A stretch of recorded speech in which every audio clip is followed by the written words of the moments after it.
Lawmakers are back at the state capitol today for a special job session in the General Assembly. One bill has almost total agreement, but the other has become somewhat of a flashpoint over spending needed to create jobs. Our chief political correspondent, Mark Davis, live at a very familiar place for him at the state capitol. He's got the lowdown on both of those bills this midday. Mark? Hi, Keith. Good afternoon, everyone from the state capitol at the state capitol complex in Hartford.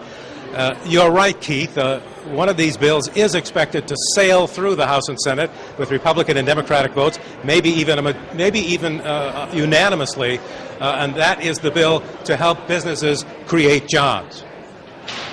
It's $500 million in borrowing and tax breaks that includes $340 million for a manufacturer's assistance account. That provides state-backed low-interest loans to business, another $50 million in loans and grants specifically targeted at small businesses, a tax credit for job creation, and a cut in the business entity tax. But the other major jobs incentive from the Malloy administration is expected to generate a lot of debate and opposition from Republicans. The $291 million to build a genetics research lab on the campus of the UConn Medical Center in Farmington. Opponents say it's too much money on too risky a venture. And on another exclusive edition of Ask the Governor last night, Governor Malloy defended it as a way to position the state for the future.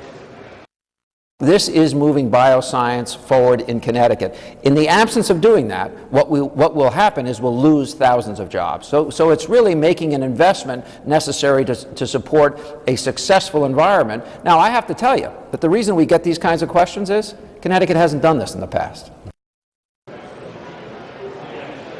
Now, the governor says that this lack of investment over the past couple of decades by the state is the reason why the state has lagged the country in job creation over the past decade or two.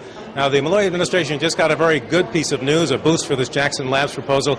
The pharmaceutical industry umbrella organization that represents all of the big pharmaceutical companies issued a press release praising Governor Malloy and this whole Jackson Labs deal as a very good idea for the state and for the industry at large. Now, the plan right now is for the Jackson Labs plan to be debated in the Senate up on the third floor first, while down here in the House they will do the jobs bill and then they'll swap. All of this will probably take the next 6 to 10 hours to get all of this passed.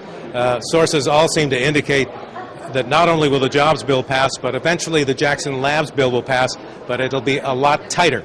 We're outside the Democratic caucus room right now because the governor and a representative of Jackson Labs was just in there making their pitch to lawmakers for last-minute votes.